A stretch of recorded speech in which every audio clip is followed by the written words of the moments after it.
철호야, 이게 뭐 하는 짓이냐? 문 열어라. 철문이 무겁게 닫히며 어두운 공간에 메아리 쳤습니다. 정심은 깜짝 놀라 달려가 손잡이를 돌려보았습니다. 그러나 철문은 꼼짝도 하지 않았습니다. 안쪽에서는 열 수 없는 구조였습니다. 정심의 두 손이 철문을 세차게 두드리며 떨렸습니다. 몇 번이고 부딪히자 손등에서 피가 배어나오기 시작했습니다. 늦은 가을, 해는 이미 기울어 붉은 노을빛이 하늘을 덮고 있었습니다. 바람은 싸늘하게 불어와 먼지를 일으키고 덩그러니 남은 폐공장은 삐걱대며 신음하듯 흔들리고 있었습니다. 70대 노모 정심은 두꺼운 카디건에 몸을 여미며 아들과 며느리를 따라섰습니다. 손에는 작은 보자기가 들려 있었습니다. 보자기 안에는 늘 품에 지니시던 오래된 손수건, 낡은 안경집, 그리고 손자의 사진 한 장이 전부였습니다. 정심은 주변을 두리번거리며 조심스럽게 물었습니다. 여기가 너희 말한 그 창고냐? 왜 하필 이런 곳으로 날 데려온 거니? 아들 철호는 억지로 웃음을 지으며 대답했습니다. 어머니, 그냥 잠깐만 기다리시면 돼요. 아버지 물건 중에 중요한 게 있어서요. 정리하려면 어머니 눈이 필요해요. 그의 눈빛은 차갑고 흔들리고 있었습니다. 며느리 경미는 팔짱을 끼고 뒤에 서서 피곤한 듯 대답했습니다. 맞아요, 어머님. 아버님이 쓰시던 기계들, 서류들 다 낡아서 뭐가 뭔지 모르겠어요. 어머님이야 제일 잘 아시니까 한 번만 확인해 주시면 돼요. 말은 공손했지만 그 속에는 날카로운 가시가 박혀 있었습니다. 정심은 창고를 올려다보았습니다. 낡은 철문은 검게 녹슬어 있었고 문틈 사이로 차가운 바람이 새어나왔습니다. 마치 안으로 들어가면 다시는 나오지 못할 것만 같은 불길한 느낌이 스쳤습니다. 철문이 삐걱이며 열리자 차가운 공기가 정심의 얼굴을 스쳤습니다. 안은 어두웠고 천장에는 오래된 전구가 깜빡이며 위태롭게 매달려 있었습니다. 곳곳에는 쓰러진 나무 상자와 녹슨 철제 기계들이 널려 있었고 바닥에는 쥐 배설물과 먼지가 가득했습니다. 정심은 주춤거리며 안으로 들어갔습니다. 여기 이렇게 음습한 곳에 무슨 물건이 있다는 거냐? 차라리 너 혼자 확인하면 되지 않겠니? 철호는 문가에 서서 대답했습니다. 어머니, 제가 잘 몰라서 그래요. 아버지 쓰시던 도구들 어머니가 직접 보셔야 구별이 되잖아요. 그러나 그는 단 한 발짝도 안으로 들어오지 않았습니다. 정심은 이상한 기운을 느끼며 눈을 가늘게 떴습니다. 그럼 너도 같이 들어오너라. 나 혼자서는 도저히. 그 순간 철컥. 철문이 무겁게 닫히며 어두운 공간에 메아리 쳤습니다. 정심은 깜짝 놀라 달려가 손잡이를 돌려보았습니다. 그러나 철문은 꿈쩍도 하지 않았습니다.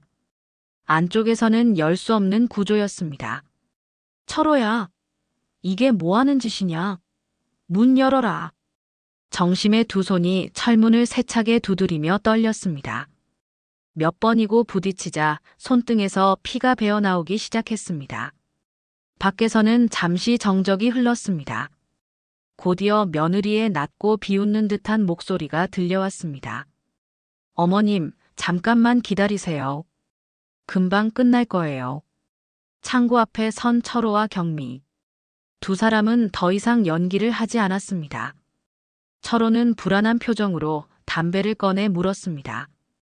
이래도 괜찮을까, 우리? 너무 큰 짓 하는 건 아닌가? 경미는 차갑게 눈을 흘기며 말했습니다. 괜찮아. 다 계산 끝났어. 어머님이 여기서 사고로 쓰러지시면 아무도 의심하지 않아. 보험금만 들어오면 우리 빚 다 갚고 새 출발할 수 있다고. 철호는 말없이 고개를 떨구었습니다. 그의 눈가에는 망설임과 두려움이 번져 있었지만 경미의 단호한 말에 더 이상 반박하지 못했습니다. 창문 하나 없는 어두운 창고 안. 밖에 대화가 희미하게 스며들었고 정심의 귀에 또렷하게 박혔습니다. 보험금, 나 때문에. 정심의 얼굴은 하얗게 질려갔습니다. 온몸이 떨리며 눈가에는 배신의 눈물이 흘러내렸습니다. 평생 피땀 흘려 키운 아들이 이제는 자신의 생명을 돈으로 바꾸려 하고 있었습니다. 정심은 철문에 매달려 절규했습니다. 철호야, 내가 내 아들이 맞니? 내가 어떻게 널 키웠는데 내가 어떻게. 그 울부짖음은 차갑고 습한 공간에 메아리 쳤지만 철문은 단단히 닫힌 채 꿈쩍도 하지 않았습니다. 정심은 두드리다 지쳐 결국 철문 앞에 무너져 주저앉았습니다. 떨리는 손에서 작은 보자기가 풀려 손자의 사진이 바닥에 떨어졌습니다. 사진 속 해맑은 웃음이 지금은 너무나도 멀리 느껴졌습니다. 정심은 사진을 움켜쥐고 떨리는 목소리로 속삭였습니다. 하늘이시여 저를 살려주십시오. 아직 제 손자가 있습니다. 그 아이가 철호와 경미 손에 휘둘리지 않게 제가 지켜야 합니다. 창고 천장에서 물방울이 뚝뚝 떨어지며 정심의 어깨를 적셨습니다. 멀리서 들려오는 발소리가 점점 멀어졌습니다. 아들과 며느리가 떠난 것입니다. 어두운 창고 속 정심은 홀로 남겨졌습니다. 그녀의 호흡은 거칠어지고 눈빛은 점점 결연해졌습니다. 한평생 자식을 위해 살았다. 그러나 그 믿음이 배신으로 돌아왔을 때 인간은 어디에서 희망을 찾아야 하는가? 정심의 싸움은 지금 이 어둠 속에서 시작되고 있었다. 어두운 창고 안 철문은 굳게 닫혀 있습니다. 정심은 차가운 바닥에 등을 기댄 채 두 손으로 손자의 사진을 움켜쥐었습니다. 입술은 파르르 떨리고 눈가에는 눈물이 고였습니다. 정심은 중얼거렸습니다. 하늘이시여 내가 어떻게 여기까지 살아왔는데 이렇게 끝내시면 안 되지요. 그 순간 눈앞에 아지랑이처럼 오래된 기억들이 피어올랐습니다. 흐릿한 공장 소음, 장터의 냄새, 남편의 기침 소리, 어린 아들의 웃음소리가 섞이며 하나의 장면으로 이어졌습니다. 정심이 20살 무렵이던 시절. 낡은 초가집 부엌 어린 아들 철호가 이불에 누워 울고 있었습니다. 정심은 젖은 나무를 아궁이에 넣어 겨우 불을 지폈습니다. 연기는 방 안가득 차고 그녀의 눈은 눈물과 매캐한 연기에 젖었습니다. 울지 마라, 우리 철호야. 엄마가 꼭 지켜줄게. 아기는 기침을 하며 울부짖었지만 정심은 품에 꼭 안고 젖을 물렸습니다. 자신은 하루 종일 굶었지만 아들만큼은 배고프지 않게 하려 애썼습니다. 가난이란 건 사람이 아니라 그림자였다. 피할 수 없어 늘 따라붙는 하지만 그 속에서도 내가 놓을 수 없는 게 있었다. 내 아이였다. 겨울 장터 눈발이 날리고 사람들의 옷차림은 두꺼웠습니다. 정심은 두 손이 터져 피가 배어나오도록 물을 이고 장터에서 손님을 불렀습니다. 무 팔아요. 싸고 맛 좋은 무예요. 그러나 손님은 좀처럼 오지 않았습니다. 옆 가게들은 대기업 물품이 들어와 장사도 시원찮았습니다. 그때 어린 철호가 다가와 말했습니다. 엄마 손 시려? 정심은 굳은 살 박힌 손을 뒤로 감추며 웃었습니다. 아니다.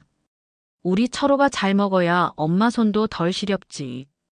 그녀는 차가운 바람을 맞으며 장사를 계속했습니다.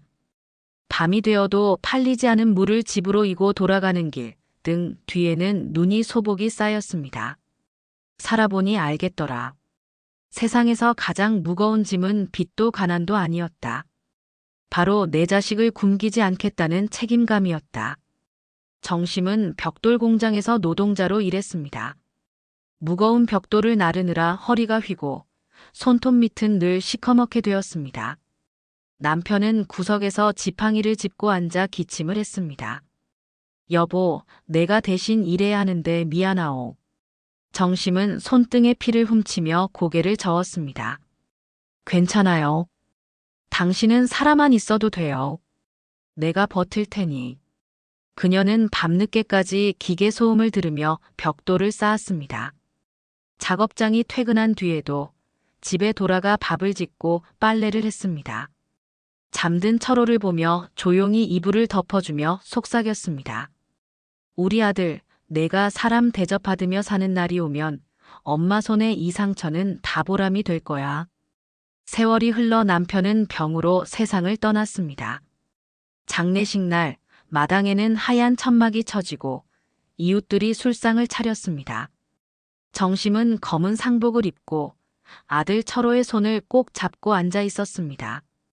그 손은 어린 아들의 손이었지만 이제는 집안의 가장처럼 무거웠습니다. 그날 이후 정심은 결심했습니다. 남편이 남긴 빚을 갚고 아들을 공부시켜야 했습니다. 그녀는 결국 집과 밭을 팔아버렸습니다. 어머니, 집까지 팔면 어디서 사세요? 동네 이웃이 걱정스레 묻자 정심은 고개를 저었습니다. 내 집은 필요 없어. 내 아들이 사람 되면 그게 내 집이고 내 기둥이지. 그녀는 서류에 도장을 찍으며 눈가에 눈물을 훔쳤습니다. 시간은 흘러 철호는 대학을 마치고 직장인이 되었습니다. 결혼식 날 정심은 저고리와 검은 치마를 입고 단상에 앉아 있었습니다. 아들이 예복을 입고 며느리 경미와 나란히 서 있는 모습을 바라보며 눈물이 맺혔습니다. 우리 철호 이제 다 컸구나. 하객들은 어머니가 정말 훌륭하십니다라고 칭찬했지만 정심의 가슴 한켠은 허전했습니다. 아들을 평생 품에 안고 살았지만 이제 다른 여인의 손에 맡겨야 했습니다. 그녀는 조용히 손뼉을 치며 속으로 중얼거렸습니다. 행복하게만 살아다오. 나는 그것만 바란다. 그러나 그날 이후 며느리 경미의 눈빛에는 언제나 차가움이 번져 있었습니다. 말은 존댓말이었지만 마음의 벽은 점점 높아졌습니다. 정심은 회상에서 깨어났습니다. 눈앞에는 여전히 차가운 벽과 철문이 있었습니다. 그녀는 주먹을 움켜쥐며 중얼거렸습니다. 내가 어떻게 키운 자식인데 이렇게 나를 버리다니. 그래도 나는 포기하지 않을 거다. 아직 손자가 있다. 그 아이만은 지켜야 한다. 정심의 눈빛은 결연하게 변해갔습니다. 눈물로 얼룩진 얼굴 위로 붉은 결심이 깃들었습니다. 세월은 나에게 고통만 남긴 줄 알았다. 하지만 그 고통이 나를 여기까지 버티게 했다. 그리고 이제 나는 다시 싸워야 한다. 내 인생의 마지막을 비참하게 끝낼 수는 없으니까. 차갑고 축축한 공기가 뼛속까지 스며들었습니다. 정심은 두 손으로 철문을 두드리다가 결국 힘이 빠져 바닥에 털썩 주저앉았습니다. 입술은 파르르 떨리고 가슴에서는 억울함이 치밀어 올랐습니다. 내 아들아, 내가 너를 어떻게 키웠는데 이렇게 날 가두느냐. 그녀는 절규했지만 돌아오는 건 차가운 메아리뿐이었습니다. 그 순간 철문 밖에서 며느리 경미의 낮고 비웃는 목소리가 들렸습니다. 어머님, 춥죠? 근데 어쩌죠. 어차피 오래 못 사실 분이니까요. 조금 일찍 가시는 거 나쁜 일은 아니잖아요. 정심은 몸서리쳤습니다. 그 잔인한 말이 심장을 도려내는 듯 했습니다. 며칠 전 정심은 손자 민수를 무릎에 앉히고 옛 이야기를 들려주고 있었습니다. 옛날 옛적에 가난한 농부가 있었단다.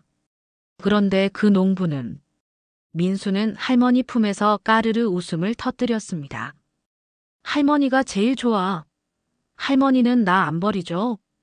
정심은 그 말에 순간 울컥했지만 애써 웃으며 아이의 머리를 쓰다듬었습니다. 그럼 우리 민수는 할머니의 전부인데 어떻게 버리겠니? 그때 경미가 문을 벌컥 열며 들어왔습니다. 민수야, 언제까지 거기 앉아 있을 거야? 숙제는 안 하고 맨날 할머니랑 장난만 치고. 지각하면 내 책임이야.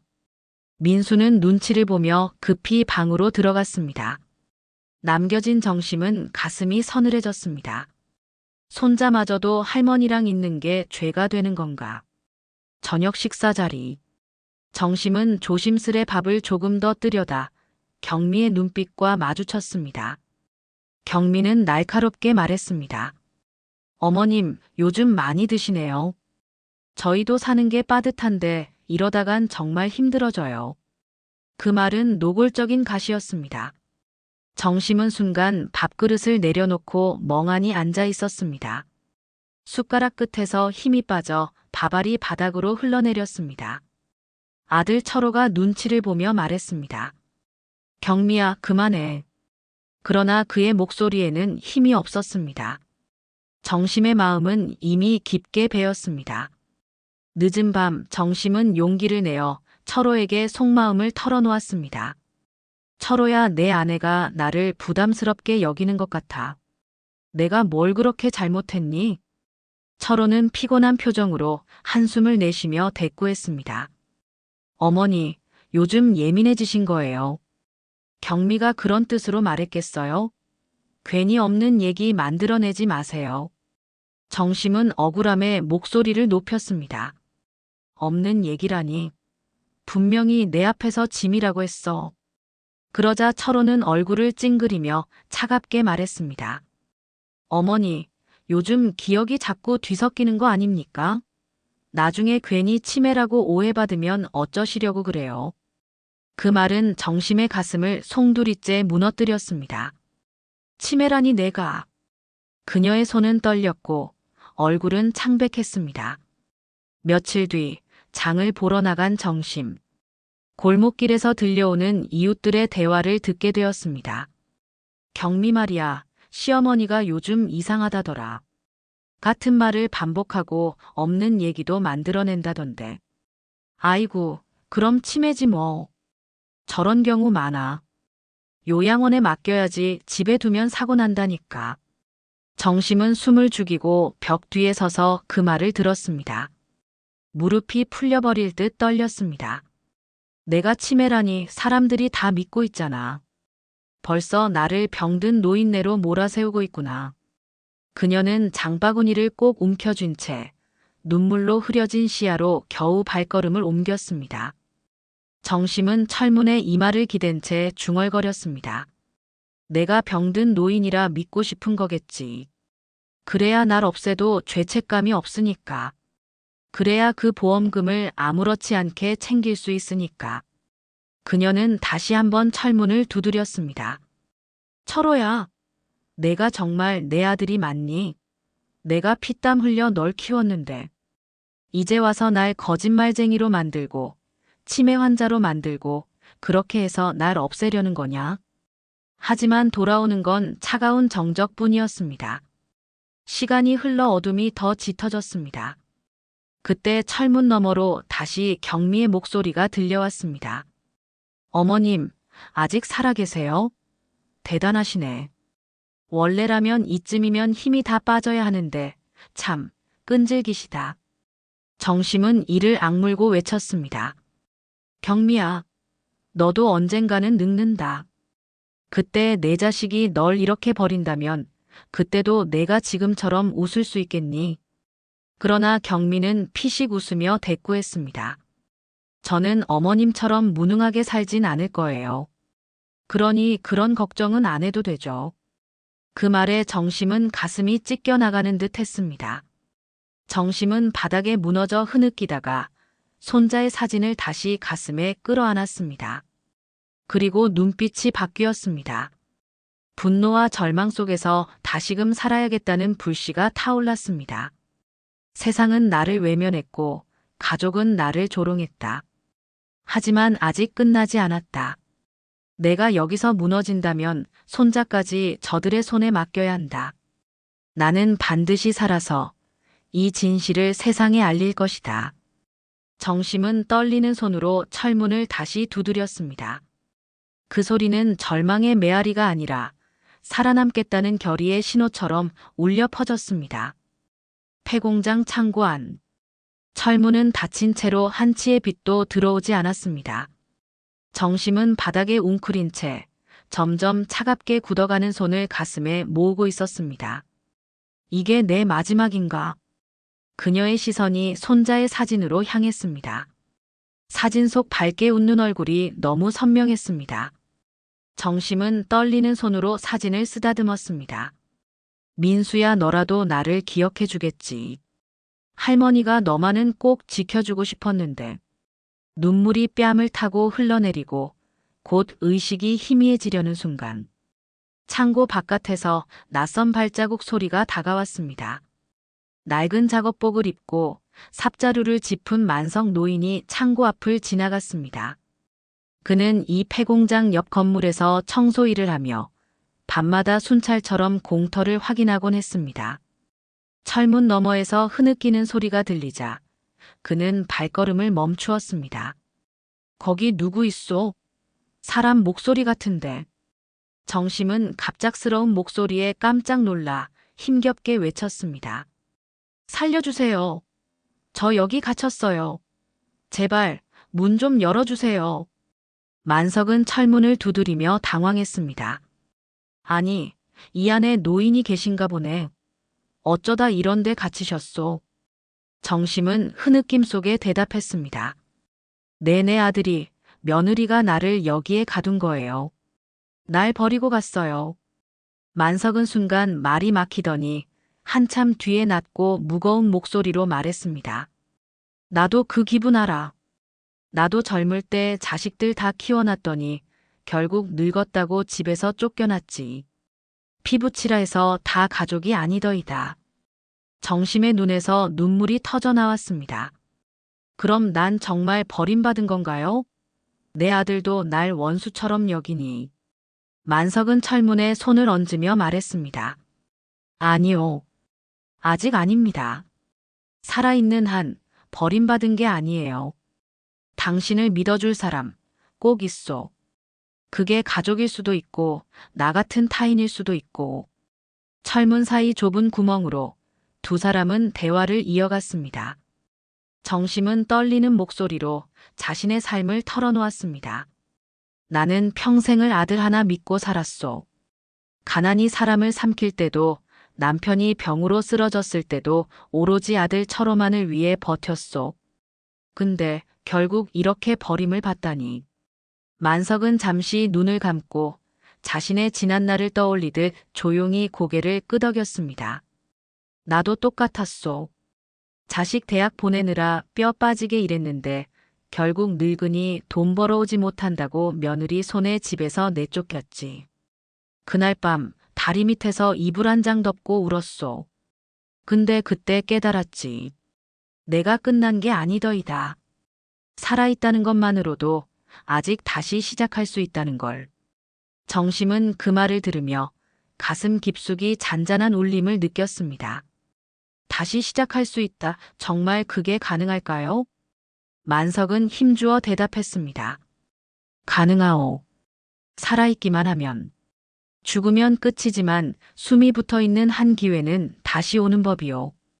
바로 그때 멀리서 작은 발소리가 다가왔습니다. 조심스럽게 창고 쪽으로 다가와 낮은 목소리가 들렸습니다. 할머니 저예요. 민수예요. 정심은 놀라 눈을 크게 떴습니다. 민수야, 정말 너니? 민수는 철문에 얼굴을 바짝 대고 속삭였습니다. 할머니, 제가 다 알아요. 엄마가 아빠 몰래 할머니 보험 얘기하는 거 다 들었어요. 할머니만 없어지면 편해진다고 하면서 저는 너무 무서웠어요. 근데 이제 알았어요. 할머니 말이 다 맞다는 걸. 정심의 눈에서는 또 눈물이 터져 나왔습니다. 그래, 역시 우리 민수밖에 없구나. 내가 이렇게 와줬구나. 민수는 두 손으로 철문을 더듬으며 말했습니다. 엄마는 절대 이 사실을 아빠한테 말하지 말래요. 근데 전 아빠보다 할머니를 믿을 거예요. 할머니가 진짜예요. 정심은 손자의 목소리를 들으며 가슴이 벅차올랐습니다. 민수야, 내가 할머니 믿어주는 그 한마디가 할머니를 살린다. 절대 포기하지 않겠다. 만석은 옆에서 두 사람의 대화를 듣고 미소를 지었습니다. 보시오. 내가 뭘 했소. 결국 당신을 믿어주는 사람이 있잖소. 그게 바로 진짜 가족이오. 정심은 철문에 손을 얹으며 힘차게 대답했습니다. 맞아요. 아직 나를 믿는 손자가 있어요. 그럼 난 끝난 게 아니에요. 나는 반드시 살아서 이 진실을 세상에 알릴 거예요. 민수는 떨리는 목소리로 속삭였습니다. 할머니, 내일 제가 아빠 몰래 엄마 방에서 서류를 꺼내 올게요. 보험 서류랑 엄마가 적어둔 계획표도 다 있어요. 정심은 순간 놀라지만 곧 고개를 끄덕였습니다. 그래, 그것만 있으면 진실을 밝힐 수 있지. 민수야, 조심해야 한다. 내가 다치면 안 돼. 민수는 작게 고개를 끄덕이며 대답했습니다. 걱정 마세요. 저 할머니 지켜드릴 거예요. 창고 속에서 정심은 무릎을 곧게 세우고 앉았습니다. 더 이상 웅크린 노파가 아니었습니다.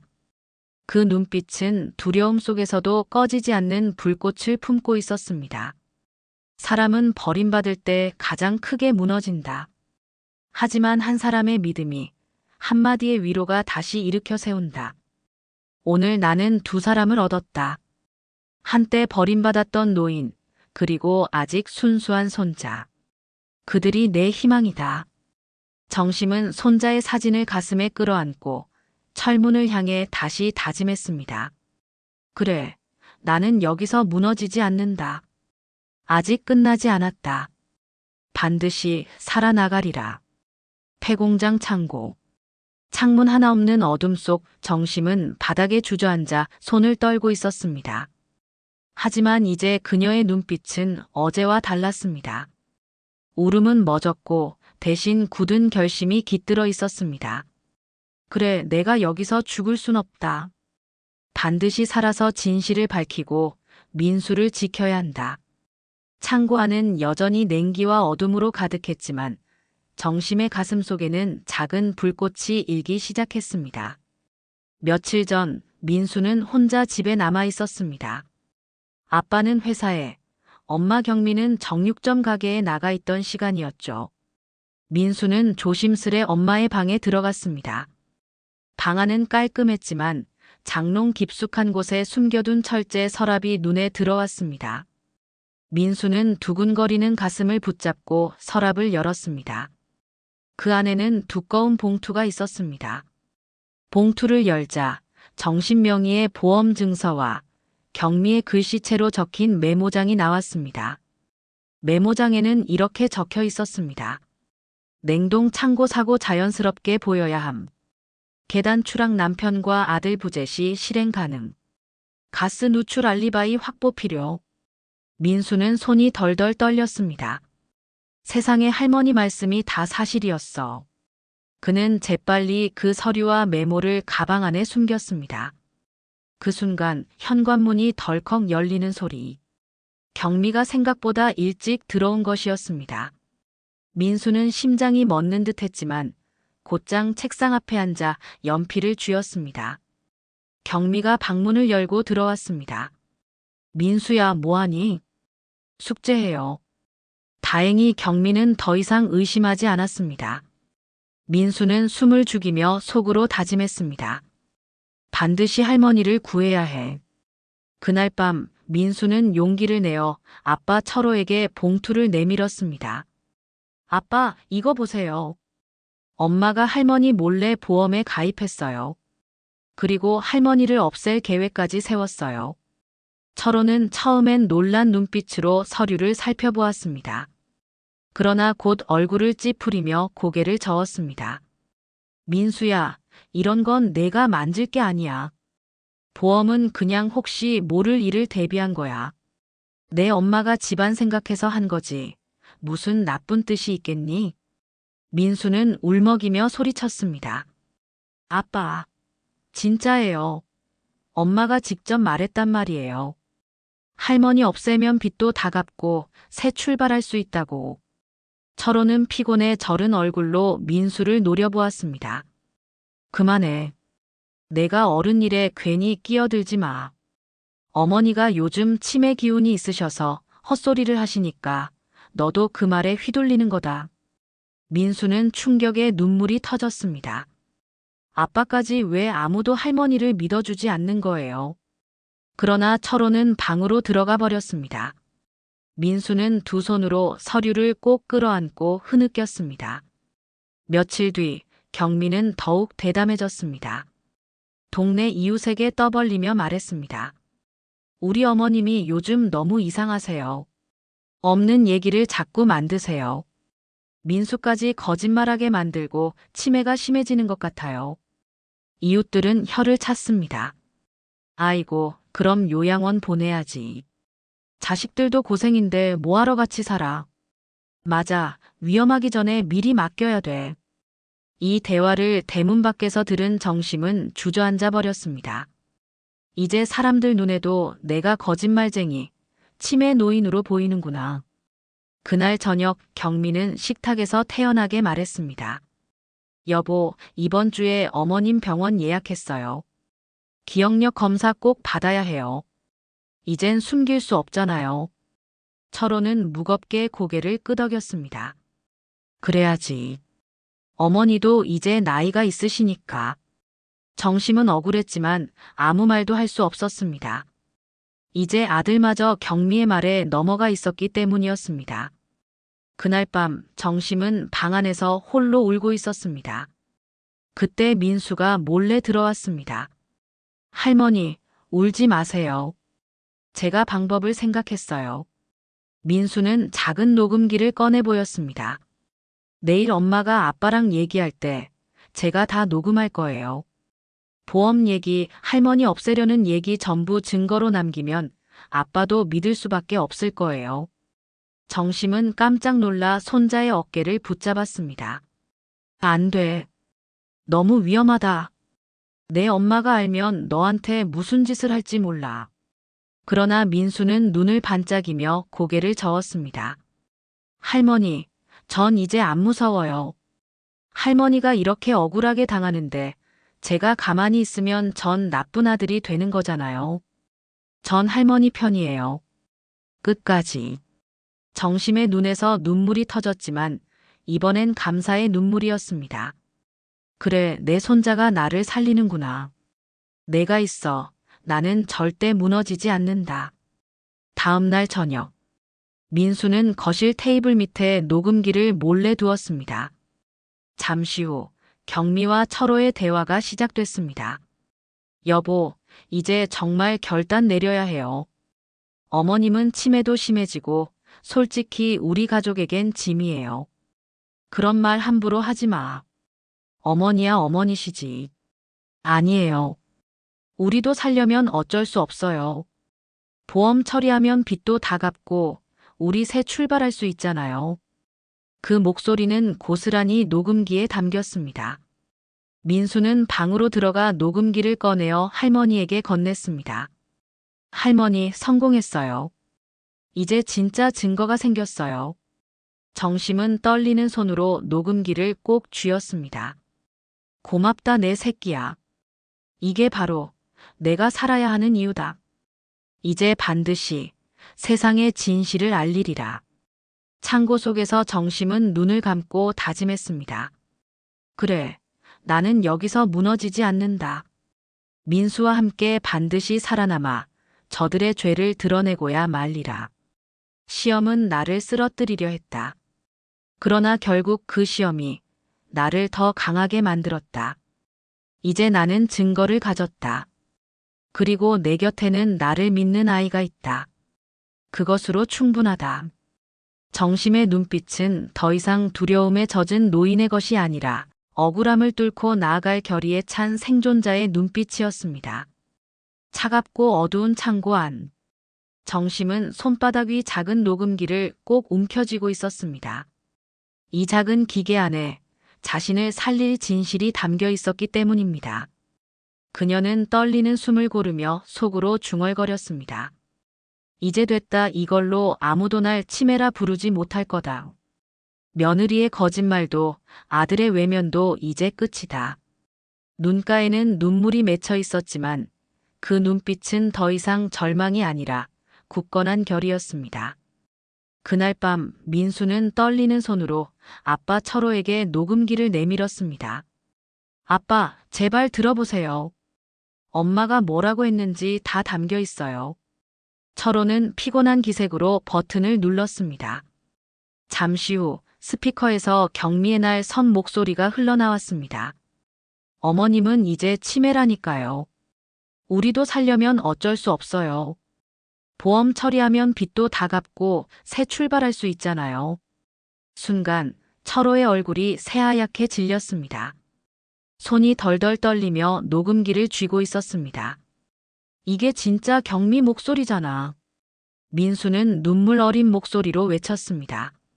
아빠, 이제 믿어주세요. 할머니가 거짓말한 게 아니라고요. 엄마가 할머니 죽이려 했다고요. 철호는 머리를 감싸 쥐며 무너졌습니다. 어머니, 내가 얼마나 큰 죄를 지은 거야. 그의 눈가에도 눈물이 맺혔습니다. 정심은 조용히 아들을 바라보며 속으로 말했습니다. 늦었어도 됐다. 이제라도 내 아들이 진실을 알았으니. 며칠 뒤 큰집 제사. 집안 어른들과 친척들이 모두 모인 자리였습니다. 정심은 자리에서 일어나 떨리는 목소리로 말했습니다. 오늘 내가 꼭 말해야 할 것이 있다. 모두의 시선이 정심에게 향했습니다. 경미는 순간 놀란 표정을 지었지만 곧 억지 미소를 지으며 말했습니다. 어머님, 또 무슨 근거 없는 말씀하시려는 거예요? 정심은 손에 든 녹음기를 틀었습니다. 거실 안에 경미의 음성이 울려 퍼졌습니다. 어머님은 짐이에요. 치매 환자 취급해야 해요. 보험 처리하면 빚도 다 갚고 우리 새 출발할 수 있잖아요. 모두가 충격에 빠졌습니다. 큰아들이 벌떡 일어나 경미를 노려보았습니다. 이게 무슨 짓이냐? 어머니를 돈 때문에 죽이려 한 거냐? 경미는 얼굴이 새파랗게 질리며 손사래를 쳤습니다. 아니에요. 그건 그냥 순간 화나서 한 말이에요. 진심이 아니었어요. 그러나 정심은 차분하게 봉투를 꺼내 들었습니다. 그럼 이건 뭐냐? 내 도장을 위조해 가입한 5억짜리 보험. 수익자는 바로 너 경미 아니냐? 순간 방 안에 정적이 흘렀습니다. 그리고 곧 친척들의 분노가 터져나왔습니다. 세상에 이런 폐륜이 있나? 시어머니를 돈 때문에 죽이려 했다니 인간도 아니다. 경미는 그 자리에 주저앉아 변명조차 하지 못했습니다. 며칠 뒤 경찰은 사건을 접수했습니다. 보험 서류, 녹음 파일, CCTV 영상까지 모두 확보되었습니다. 이 사건은 곧 언론에도 보도되었고 마을 주민들은 큰 충격에 휩싸였습니다. 아이고, 저 정심 할머니가 그런 일을 당했대. 며느리가 보험금 때문에. 어휴, 자식이라고 다 믿으면 안 된다더니. 그 무렵 주민센터에서 노인 인권 보호 세미나가 열렸습니다. 정심은 특별히 초청을 받아 단상에 섰습니다. 그녀는 마이크를 잡고 떨리는 목소리로 사람들에게 말했습니다. 저는 버려질 뻔한 노인이었습니다.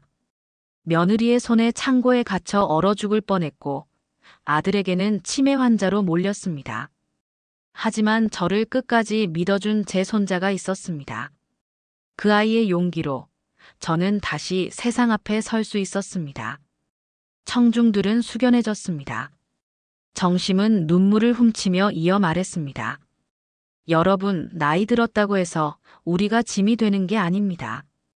우리는 여전히 살아있는 사람이고 가족이고 존엄을 지닌 존재입니다.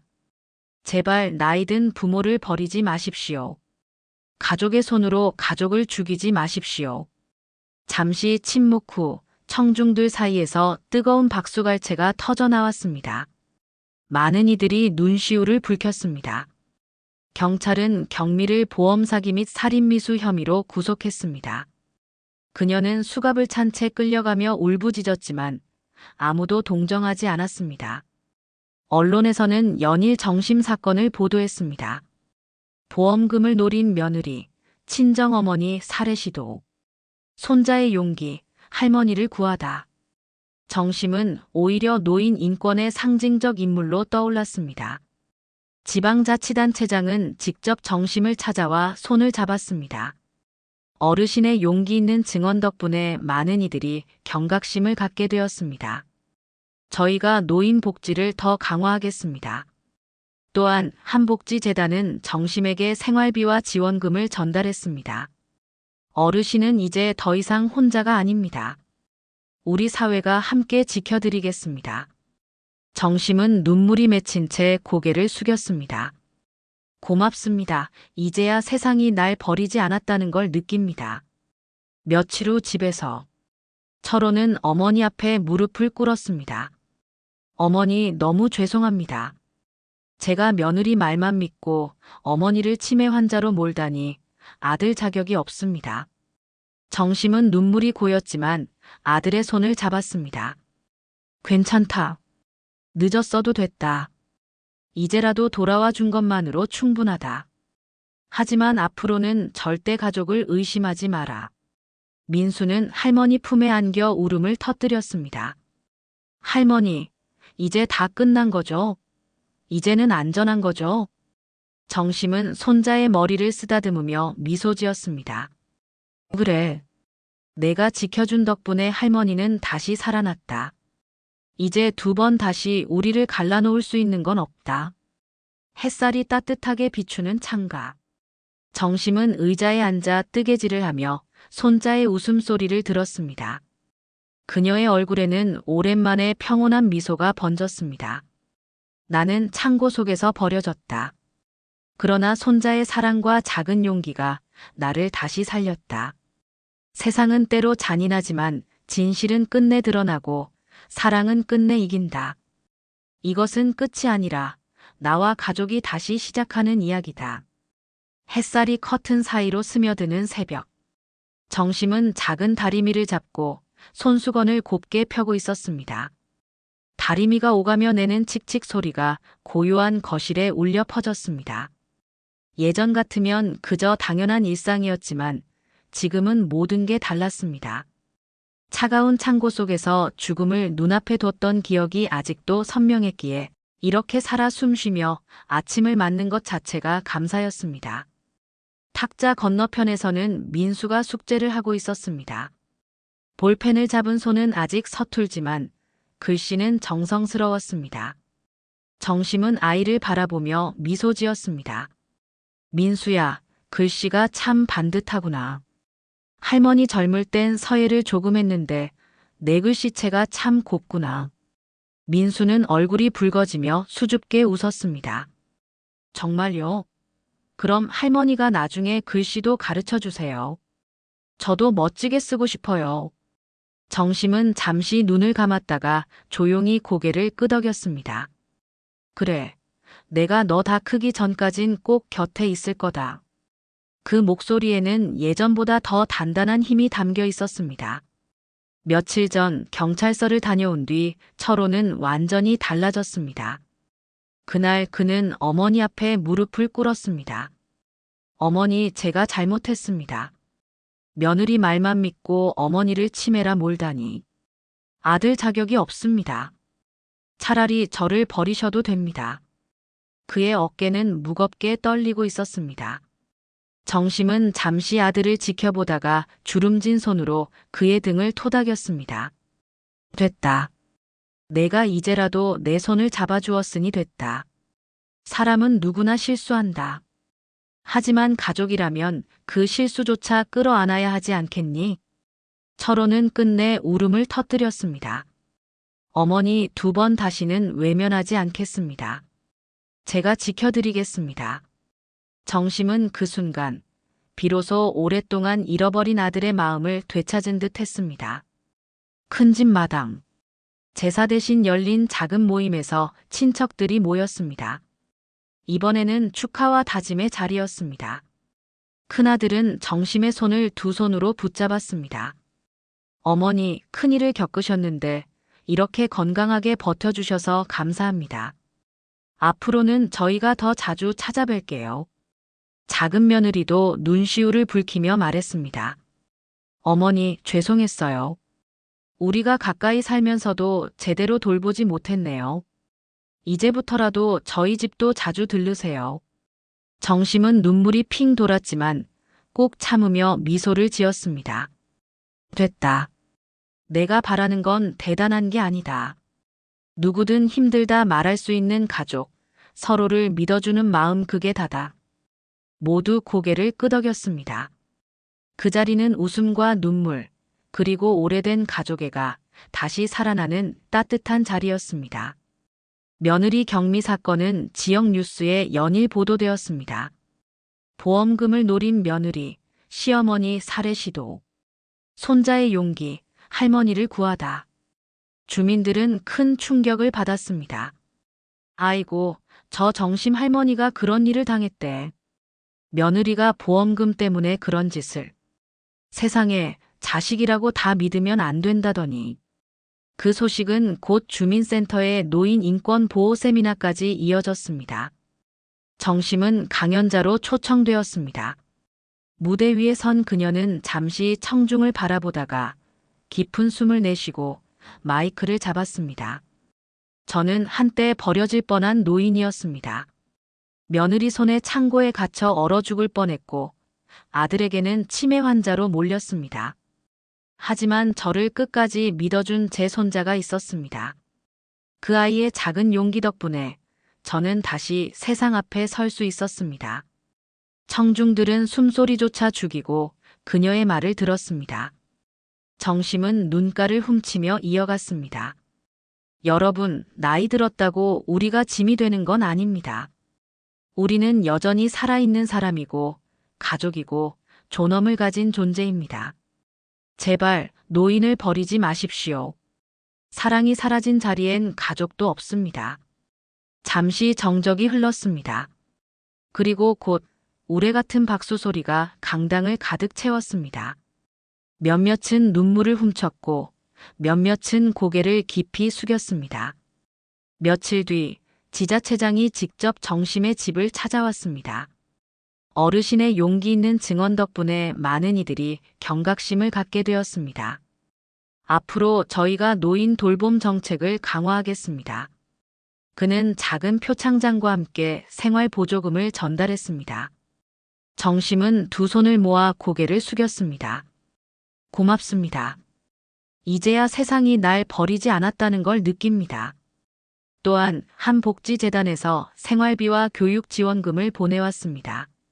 민수의 학비까지 지원하겠다는 소식에 철호는 눈물을 흘렸습니다. 어머니, 이제 우리가 다시 시작할 수 있겠네요. 정심은 그 말을 듣고 조용히 고개를 끄덕였습니다. 그래, 이제 진짜로 다시 시작이구나. 저녁 식탁. 예전 같으면 침묵과 냉랭한 눈치만 돌던 자리였습니다. 그러나 이제는 따뜻한 웃음과 대화가 끊이지 않았습니다. 철호가 밥을 뜨며 말했습니다. 어머니, 오늘 시장에서 어머니 좋아하시는 멸치를 사왔습니다. 내일 아침엔 제가 국 끓여 드릴게요. 정심은 놀란 듯 아들을 바라보다가 웃음을 터뜨렸습니다. 내가 언제 이렇게 다정해졌니? 참 기특하다. 민수는 환하게 웃으며 말했습니다. 할머니, 아빠가 요즘 요리 공부도 해요. 식탁 위엔 화해와 웃음이 가득했고 그제야 정심은 진짜 집으로 돌아온 듯한 따뜻함을 느꼈습니다. 저녁 무렵 세 식구는 함께 손을 맞잡았습니다. 정심은 조용히 숟가락을 내려놓으며 가족을 바라봤습니다. 너희 덕분에 내가 다시 살아났다. 하지만 이건 끝이 아니다. 오늘부터가 시작이다. 우리가 진짜 가족이 되는 시작. 민수는 고개를 끄덕이며 할머니 손을 꼭 잡았습니다. 철호도 눈물이 맺힌 채 손을 맞잡았습니다. 가족은 피가 아니라 마음으로 이어진다. 돈은 삶을 편하게 할 수 있지만 결코 사람의 가치를 대신할 수 없다. 나는 배웠다. 늦게라도 진실은 드러나고 사랑은 결국 이긴다는 것을. 오늘은 끝이 아니다. 오늘은 우리 가족이 다시 시작하는 날이다.